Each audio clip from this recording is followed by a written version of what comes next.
The service entrance lock clicked open on the third try. My hands shook so badly I almost dropped the key I'd kept hidden in my wallet for 15 months, tucked behind a photo of Luca. I never showed anyone. I never thought I'd use it. Never thought I'd come back here. But I was out of options. Luca stirred against my chest, his small body warm through the carrier strapped to me. 6 months old. Too young to understand that men with dead eyes had been following us. Too innocent to know his mother had spent the last 6 hours running through back alleys and switching subway lines until my legs gave out and my mind went blank with terror. Most of those hours weren't even in New York. Boston had been a hiding place, until it wasn't. Until a single morning turned my quiet streets into a trap. I ditched my phone, paid cash for a last-minute ticket south, and kept Luca's carrier turned inward so no one could get a clean look at his face. By the time the train dumped me into the city, I was already moving on instinct, switching lines, cutting through alleys, counting exits, praying I could stay one step ahead. I pushed through the door into the kitchen I used to know by heart. Everything looked the same. Marble countertops, stainless steel appliances that reflected dim security lights. The espresso machine I'd used every morning for 3 years sat in the exact same spot. My old life. The one I'd burned to the ground. Luca made a small sound, not quite crying but close. He needed water. I needed to mix his formula. Needed to think. Needed to figure out what the hell I was going to say when Nicholas found me here. If he found me here. The lights flicked on without warning. Blinding. I spun around, shielding Luca's face with my hand. Nicholas stood in the doorway with a gun pointed directly at my head. My breath stopped. Everything stopped. He wore black pajama pants and nothing else. His chest was bare, showing the tattoo that wrapped around his ribs. Dark hair messy like he'd been asleep. Eyes sharp and cold and absolutely lethal. He didn't lower the gun. Didn't blink. Just stared at me like I was a ghost he couldn't decide whether to shoot or exercise. Then his gaze dropped. To the baby carrier. To Luca. The gun lowered. Not much. Just enough. I watched recognition slam into him. Watched his entire body go rigid. Watched his jaw clench so tight I heard his teeth grind from 10 feet away. Samantha. My name came out rough. Broken. Like he'd been saying it in his head for months.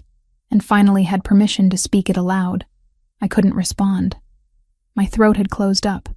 All I could do was stand there holding our son, while the man I'd run from stared at us both like we'd just rewritten his entire existence. Footsteps thundered down the hallway. Security. 3 men in tactical gear burst into the kitchen, weapons drawn. Nicholas raised one hand without looking at them. They froze mid-step. Out. His voice cut through the air like a blade. Boss, we heard. Out. Now. They retreated. The door closed. Silence rushed back in, heavier than before. Nicholas finally holstered the gun at the small of his back. His eyes hadn't left Luca. Not once. How old? Not a question. A demand. 6 months. His jaw worked. Math happening behind those dark eyes. 15 months since I'd disappeared. 9 months of pregnancy. 6 months of life I'd stolen from him. Luca shifted in the carrier, making that small, unhappy sound again. Nicholas's attention sharpened. He needs water. I said quietly. I need to make a bottle. I wouldn't have come here if I had anywhere else to go. Why are you here? They found us. My voice cracked. The triad. They've been following me. 6 hours ago they left photos at my apartment. Photos of Luca. With messages. What kind of messages? I reached into my jacket pocket slowly, pulled out the envelope they'd taped to my door, threw it onto the counter between us. Nicholas moved forward, fast and silent. Picked it up. Read it. His expression didn't change, but his knuckles went white around the paper. They want to use him against you, I whispered. I don't know how they found out. I was so careful. I never told anyone. I changed my name. I moved to Boston. I worked from home. I never went anywhere that... How long have they been watching you? I don't know. The photos are from different places, different months. They've been tracking me for a while. He pulled out his phone, pressed one button. Someone answered immediately. Sweep the property, full perimeter. Check every entrance. Double the guards at every access point. No one gets in or out without my direct authorization." He paused. "And get Dominic up here. Now." He ended the call. Looked at me again. "At Luca. Come here." I hesitated. "Samantha, bring him here." I walked forward on legs that barely worked. Stopped 3 feet away, close enough to see the pulse hammering in Nicholas's throat. Close enough to smell the faint scent of his cologne mixed with sleep and adrenaline. He reached out slowly. Not toward me, toward Luca. Luca's eyes had opened, big and dark and exactly like his father's. He stared up at Nicholas with that serious baby expression that always made my chest ache. Nicholas's hand trembled, just slightly, just enough for me to notice. "Can I?" His voice broke. He cleared his throat, tried again. "Can I touch him?" Something inside me shattered. This man, this dangerous, ruthless, terrifying man, asking permission to touch his own son. Yes. Nicholas's fingers brushed against Luca's cheek, feather light. Reverent. Like he was touching something sacred he didn't deserve. Luca turned his head toward the touch, opened his mouth, made a small cooing sound. Nicholas's breathing changed, got uneven. "His name," he whispered. "Luca. Luca Bellini." His eyes snapped to mine. "You gave him my name. He's your son. You left." The words came out harsh, accusatory. "You disappeared without a word. I looked for you. I searched for 6 months straight. I thought you were dead. I thought someone had taken you. I thought—" He stopped, jaw clenching. "And you were what?" "Living in Boston, pregnant, having my child. Alone. I was protecting him. From what? From this." I gestured at the house, at him, at everything. From men with guns. From enemies who would use him to hurt you. From a world where people get killed over territory and money and power. You don't get to make that choice alone. I made the only choice I could. Bullshit. He stepped closer. Close enough that I had to tilt my head back to hold his gaze. You ran because you were scared. Not of me. Of what it would mean to stay. He was right. I hated that he was right. Luca started fussing again. Louder this time. Real crying. "He's hungry," I said. "And tired. We've been running all day. I need to feed him. I need to—" Upstairs. Guest room. 2nd floor. East wing. "Nicholas, you're not leaving." His voice dropped to something dangerous. Something absolute. "Not tonight. Not until we deal with the triad.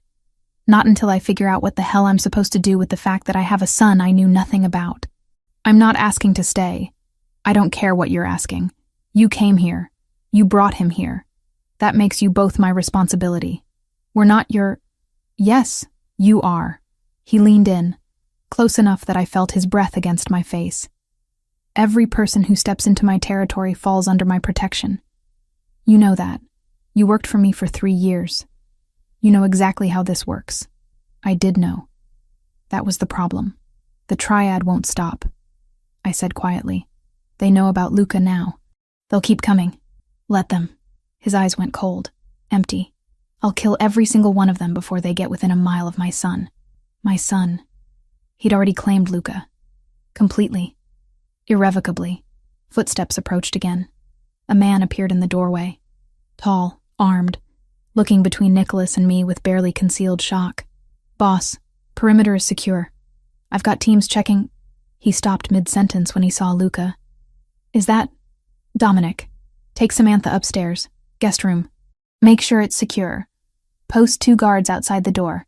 Get whatever she needs for the baby. Food. Supplies. Everything. Boss, I need to brief you on—" "Do it. Now." Dominic nodded once. Looked at me. "This way, Miss Wells." I didn't move. Couldn't stop staring at Nicholas. At the way he was looking at Luca. Like he was memorizing every detail. Like he was afraid we'd disappear again if he blinked. "Samantha." His voice softened. Just barely. "Go. Get him settled. I'll handle the security situation. We'll talk after." "About what?" "Everything."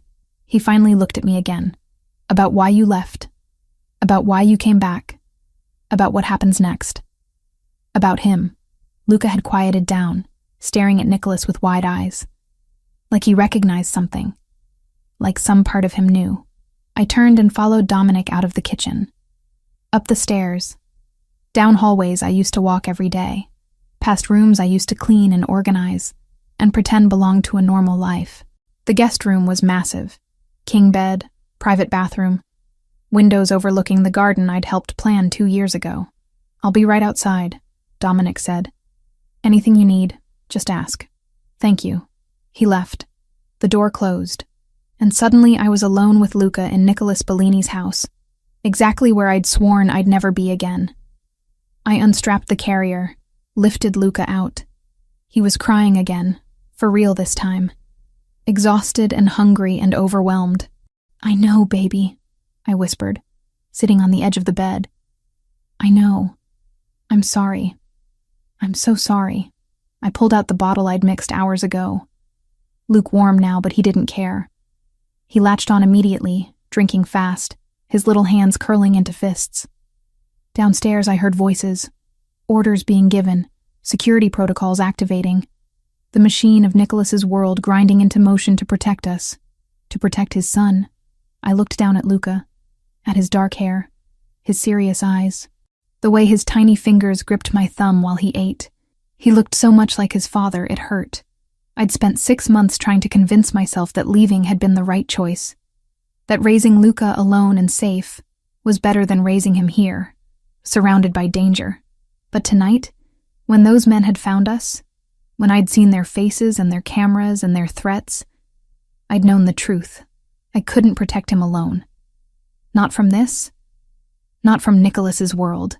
So I'd come back, to the one man I'd spent 15 months trying to forget. The one man who could keep our son safe. The one man I'd never stopped loving. Luca fell asleep 20 minutes after I fed him.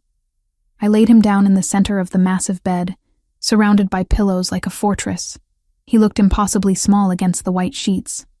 Vulnerable. Innocent. Everything I'd tried to protect him from was happening anyway. I sat on the floor with my back against the bed, knees pulled to my chest, listening to the sounds of Nicholas's house coming alive around me. Footsteps in hallways, radios crackling, orders being executed with military precision. The door opened without a knock. Nicholas stepped inside and closed it behind him. He'd put on a black t-shirt, but his feet were still bare. His hair was pushed back from his face, revealing the sharp angles I used to watch when I thought he wasn't looking. He glanced at the bed, at Luca sleeping peacefully. "Is he okay?"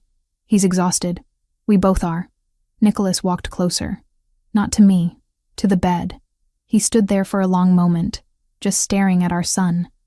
His hands opened and closed at his sides like he didn't know what to do with them. "He has my eyes," he said quietly. "I know." "My hair." "Yes." "Does he?"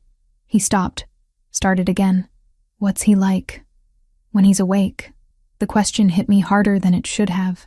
He was asking because he didn't know, because I'd stolen that from him. He's serious. He doesn't smile much yet, but when he does, it's everything. He likes being held. He doesn't like loud noises. He's starting to reach for things, grab things. He found his feet last week, and now he's obsessed with them. Nicholas listened to every word like I was handing him pieces of gold. Does he cry a lot? Only when he's hungry or tired. He's actually really calm. Almost too calm sometimes. Like me. Yes, like you. Silence stretched between us. Heavy, loaded. Nicholas finally looked at me. Really looked at me. Not at Luca. Not at the situation. At me. "We need to talk. Downstairs. Dominic will stay outside the door. Luca will be safe." I didn't argue. I stood up slowly, my body aching from hours of running, followed him out of the room, down the hallway, down the stairs, into his office, the same office where I used to bring him coffee every morning, where I'd organize his files and take his calls and pretend my hands didn't shake every time he stood too close. He closed the door, locked it, walked to the bar and poured 2 glasses of whiskey, handed me one. "I don't drink anymore. Not since you got pregnant." His voice was flat. "With my child, the one you never told me about." I set the glass down. "I'm not here to defend myself." "Then why are you here?" "I told you. The triad found us. That's why you came back, not why you left. I looked at him, at the tension in his shoulders, at the way his jaw was locked tight, at the fury he was barely controlling. You want to have this conversation now? Tonight? While there are men out there who want to hurt our son? Yes, I want to have it now. Because I've been waiting 15 months for answers and you're finally standing in front of me. Fair enough. I took a breath, let it out slow. 15 months ago, that night, after the deal with the Russians, when you almost got shot. I remember. You came back to the house covered in blood. Not yours. You were shaking. I'd never seen you shake before. His eyes darkened. You brought me water. Sat with me until I calmed down. You talked. You never talked to me before. Not really. But that night you told me things. About your father. About how you inherited this life. About how everyone around you wanted something from you except me. I meant it. I know. That's what scared me. I wrapped my arms around myself. You looked at me like I was the only real thing in your world. And then you kissed me. You kissed me back. I did. And we spent the night together. And it was, my voice cracked. It was the best night of my life, and the worst. Because when I woke up next to you, all I could think about was what happened next. Nicholas moved closer. Not touching me. Just closer.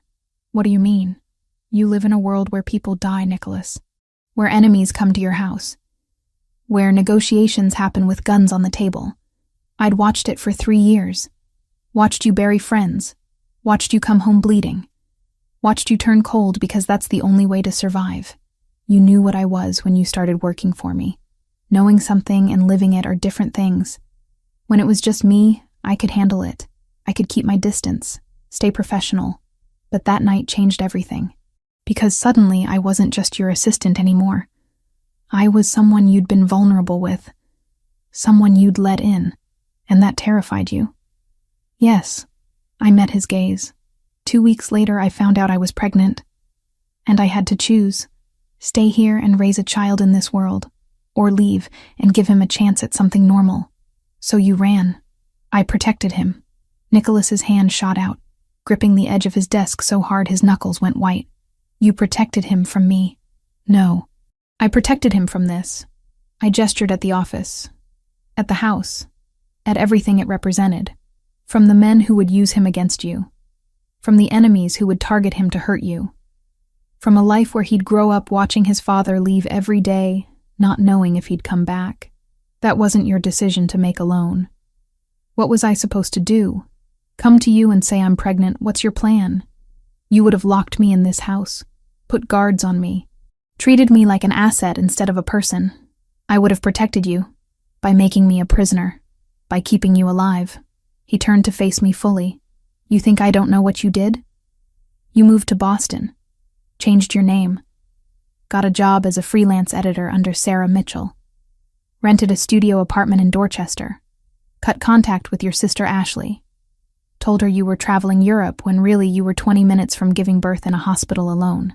My stomach dropped. How do you? I found you. 3 months after you disappeared. I had your location, your new name, everything. The room tilted. You found me? I found you, and I made a choice. To let you go. I couldn't breathe. Why? Because you wanted out. You'd made it clear by leaving. And He stopped. His jaw worked. I told myself if you wanted to be free of me that badly, I'd give you that, even if it killed me. Tears burned behind my eyes. I didn't want to be free of you. I wanted to be free of the danger. There's no difference. They're the same thing. He was right. They were the same thing. Being with Nicholas meant accepting the violence, accepting the risk, accepting that any day could be the last. I couldn't do it, I whispered. I couldn't watch you die, and I couldn't let Luca grow up watching it either. So you took him away from me entirely. 15 months. 15 months where I didn't know my son existed. 15 months where I thought, his voice broke. I thought you were happy somewhere. Safe. Starting over. And all that time you were raising my child alone. I'm sorry. Sorry doesn't give me back the first 6 months of his life. Sorry doesn't let me hold him when he was born. Sorry doesn't let me hear his first sounds or see him smile for the first time or... He stopped, breathed hard. You had no right. I had every right. He's my son, too. And mine. Nicholas moved so fast I didn't have time to react. He was in front of me, hands gripping my shoulders, eyes burning into mine. He's mine, Samantha. You don't get to decide I'm not fit to be his father just because my world is dangerous. You don't get to erase me. I wasn't trying to erase you. Then what were you doing? Surviving. The word came out broken. I was surviving, trying to give him the safest life I could, even if it meant you weren't in it. His grip tightened, then loosened, then dropped completely. He stepped back, running both hands through his hair. The triad, he said finally. Tell me everything. I told him. About the photos taped to my door. About the men I'd seen following me for the past week. About the feeling of being watched that I'd tried to convince myself was paranoia. They want leverage, Nicholas said. They're moving on the port territory. They need something to force my hand. Will it work? He looked at me like I'd lost my mind. Do you really think I'm going to let anyone touch my son? What about me? The question hung between us. Dangerous. Important. You're the mother of my child, Nicholas said slowly. That puts you under my protection. Permanently. Whether you like it or not. I'm not asking you to. I don't care what you're asking. This is how it works. You came back. You brought Luca back. That makes you both mine to protect. For how long? Until the threat is eliminated. And after that? His eyes met mine. Cold. Final. After that, we figure out custody. Visitation. Whatever keeps Luca safe and gives him what he needs. Which is? Both of his parents. The words hit me like a physical blow. Both of his parents. Not me alone. Not him alone. Both. I don't know how to do this, I admitted quietly. Neither do I, but we don't have a choice anymore. He moved toward the door, unlocked it, paused with his hand on the handle. You stay here, in this house, until I say otherwise. You don't leave. You don't contact anyone. You do exactly what I tell you to keep Luca safe. Understood? Nicholas, do you understand? I swallowed hard. Yes. Good. He opened the door. Get some sleep. Tomorrow we start dealing with the triad. And after that, he looked back at me.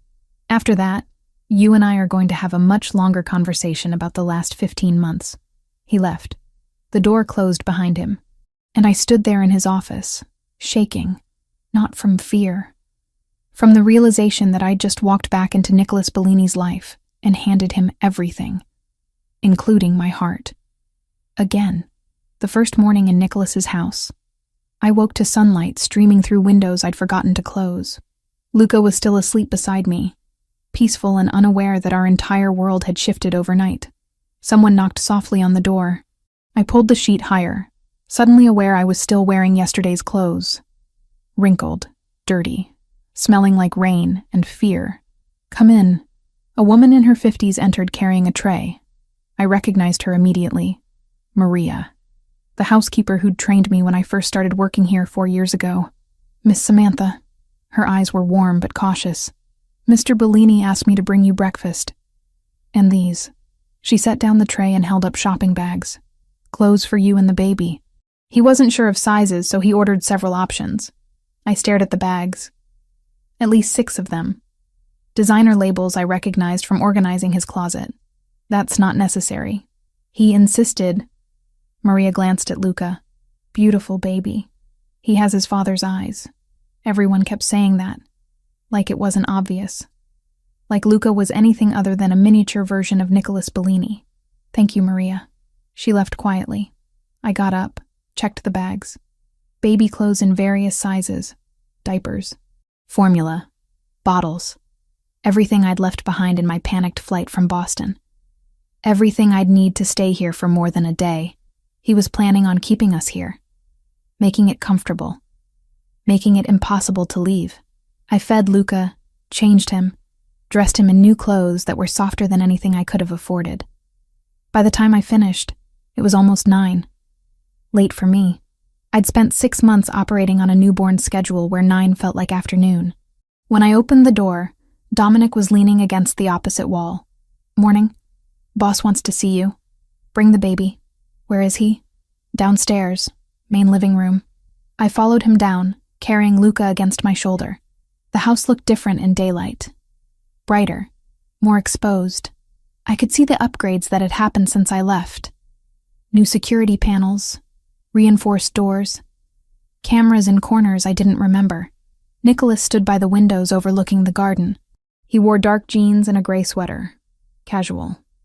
I'd rarely seen him casual. He turned when he heard us enter. His eyes went straight to Luca. Did he sleep? Most of the night. He woke up twice for bottles. "You should have called someone. You don't have to do it alone anymore." The words landed strange. You don't have to do it alone anymore. Like he was already taking ownership. Already inserting himself into routines I'd built without him. I'm used to it. That's the problem. He moved closer. Not to me. To Luca. "Can I hold him?" My arms tightened instinctively. Protective. Irrational. Nicholas noticed. Of course he noticed. He noticed everything. "I'm not going to hurt him, Samantha." "I know. I stopped. Took a breath. He doesn't know you yet. Then he needs to learn."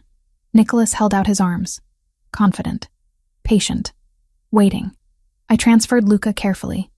Supported his head. Made sure Nicholas had him secure before I let go completely. Nicholas held our son like he was made of glass. Arms stiff. Body tense. Like he was terrified of dropping him or breaking him or doing something wrong. Luca stared up at him. Silent. Studying this stranger with serious, dark eyes.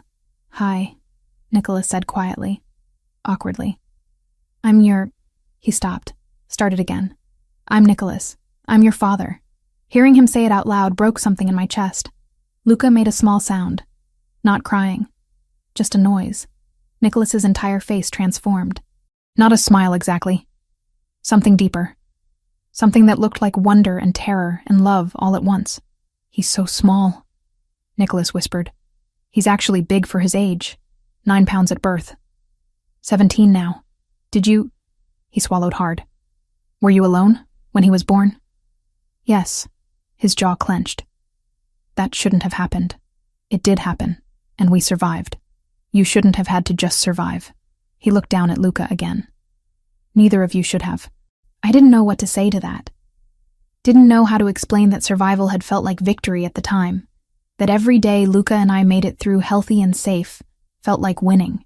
Nicholas spent the next 20 minutes just holding Luca, walking slowly around the room, talking to him in Italian. Words I didn't fully understand but recognized as gentle, soft. Nothing like the voice he used to give orders. When Luca started fussing, Nicholas handed him back immediately, reluctant, like he wanted more time but understood the baby came first. "He's hungry," I said. "I need to feed him." "Do it here. Stay." So I sat on the couch and fed Luca while Nicholas watched. Not creepy, not invasive, just fascinated. Like he couldn't believe this was real. "What does he eat?" Nicholas asked. "Formula.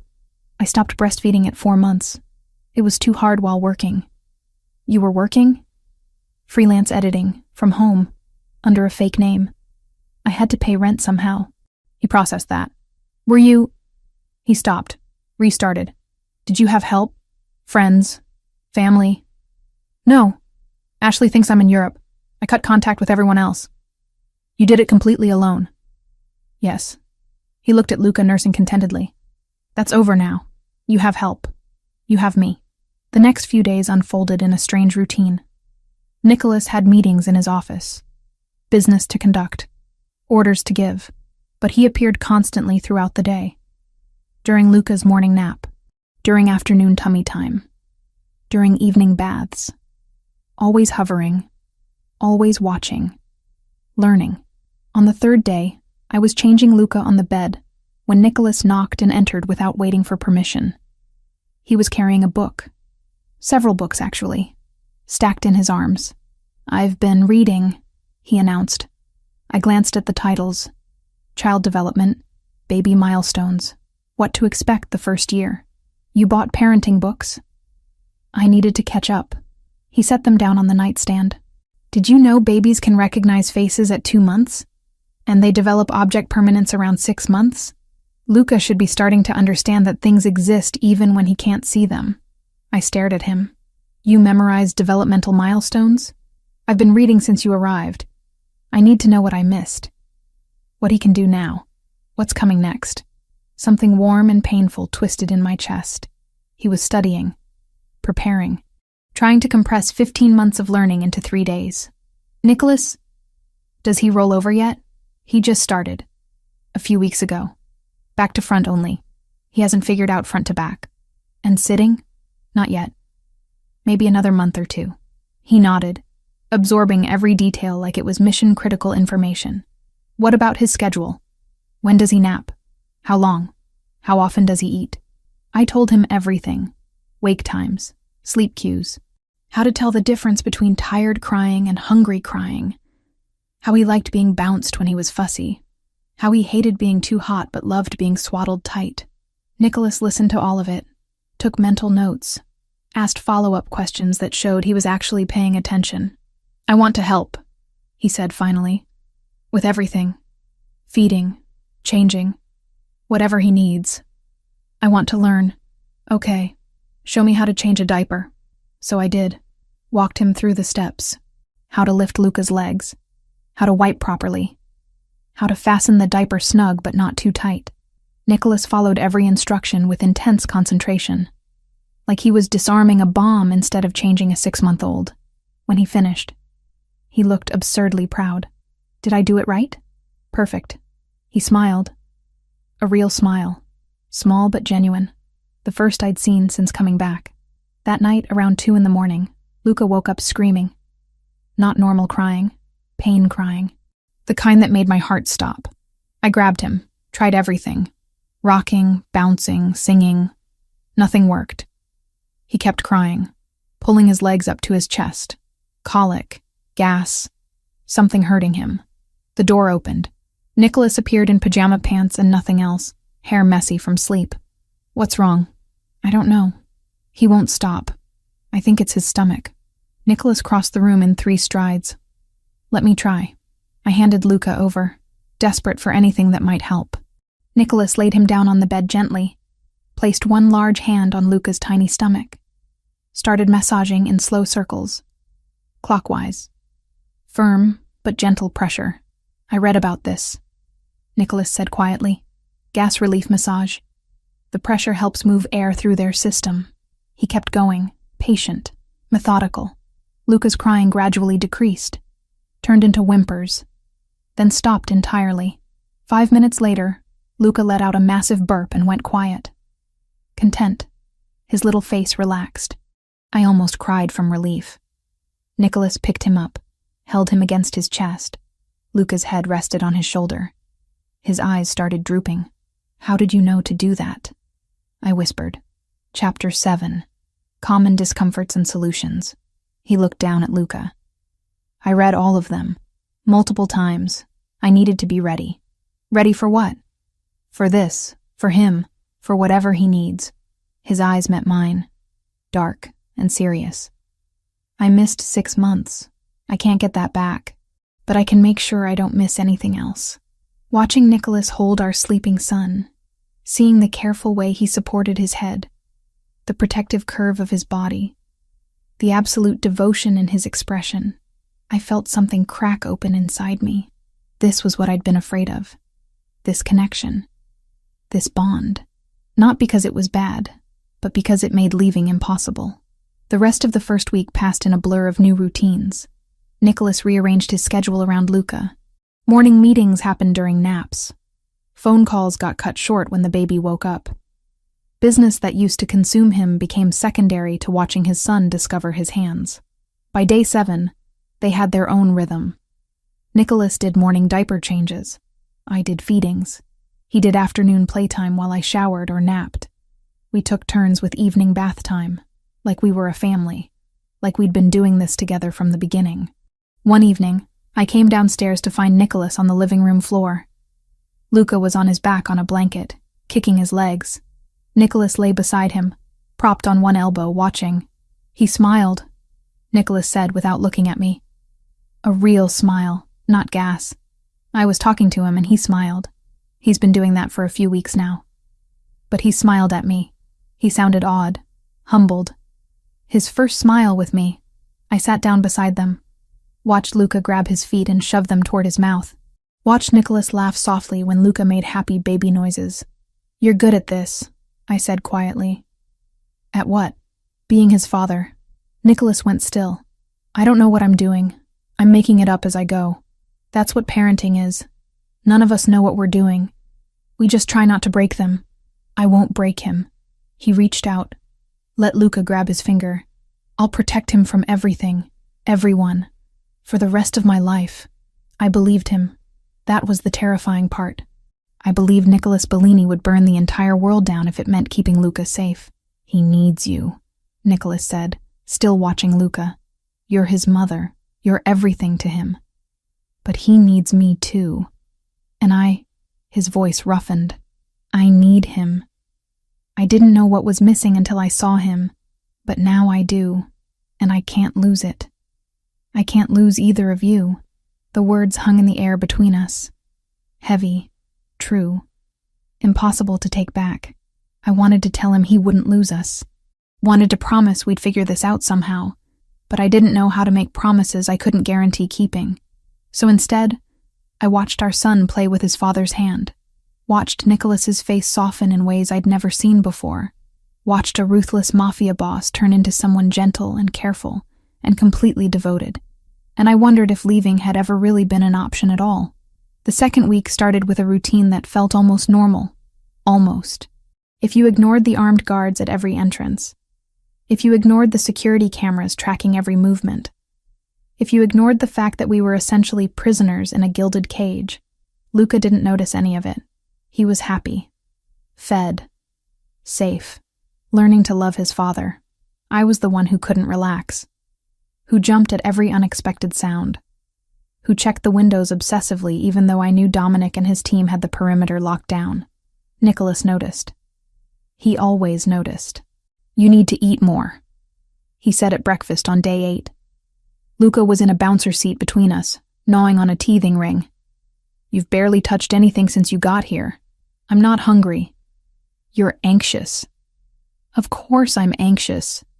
There are people out there who want to hurt our son, and there are 20 armed men between them and him. Stop worrying." Easy for him to say. He'd lived with this kind of threat his entire life. I hadn't. I'd spent 6 months believing distance would keep us safe. Now I knew better. The delivery truck arrived at noon. Standard weekly supply run.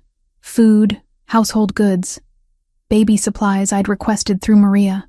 I watched from the upstairs window as 2 of Nicholas's men inspected it. Routine. Normal. Except it wasn't. 15 minutes later, Dominic burst into the living room where I was playing with Luca on the floor. His face was grim. "Where's the boss?" "Office." "Why?" "What's wrong?" He didn't answer. Just pulled out his radio and spoke rapidly in Italian. 2 more guards appeared, positioning themselves at the doors. My stomach dropped. "Dominic." "What happened?" "Stay here. Don't leave this room." He disappeared. I heard footsteps, shouting, the house erupting into controlled chaos. I grabbed Luca, held him against my chest. He made a confused sound, sensing my fear. "It's okay, baby. It's okay." Nicholas appeared in the doorway 5 minutes later. His face was carved from stone. Cold. Lethal. The man I'd seen in business negotiations. The man who made people disappear. He was carrying a manila envelope. "What is that?" I asked. He didn't answer. Just crossed the room and handed it to me. My hands shook as I opened it. Inside were photographs. Dozens of them. All of me. Me 7 months pregnant, walking out of my Boston apartment. Me at a prenatal checkup. Me at the grocery store with a newborn Luca in a carrier. Me at the park 2 months ago, pushing a stroller. Me feeding Luca on a bench last week. Different locations. Different months. Different seasons. It felt like they'd been watching me forever. Like the moment I tried to disappear, they were already there. I didn't know how far back it truly went. only that they had Luca in their sights. Oh God. The envelope slipped from my hands. Photos scattered across the floor. They knew. They knew the whole time. Nicholas knelt beside me, started gathering the photos with controlled movements. The package was in the supply truck, hidden under the floorboards. They wanted us to find it. Why? What do they want? Leverage. He stood, photos clenched in his fist. There's a note. They want a meeting. They want to negotiate territory. And they're making it clear they know exactly what to threaten if I don't comply. The port. Yes, the shipping routes I control. They've been trying to move in for months. I've blocked them at every turn. His jaw clenched. Now they think they have a way to force my hand. I looked down at Luca, at his innocent face, at his complete trust that I'd keep him safe. What are you going to do? Handle it. That's not an answer. Nicholas's eyes met mine. Dark. Dangerous. I'm going to find every single member of the triad cell that's been following you. And I'm going to eliminate them. Permanently. That's insane. You can't just... Yes, I can. He moved to the window, phone already in his hand. Dominic, get everyone in the conference room. Now. I want locations on every triad operative in the city. I want surveillance on their safe houses. I want everything. He paced while he talked, giving orders in English and Italian, mobilizing his entire organization, preparing for war. I sat on the floor with Luca, watching.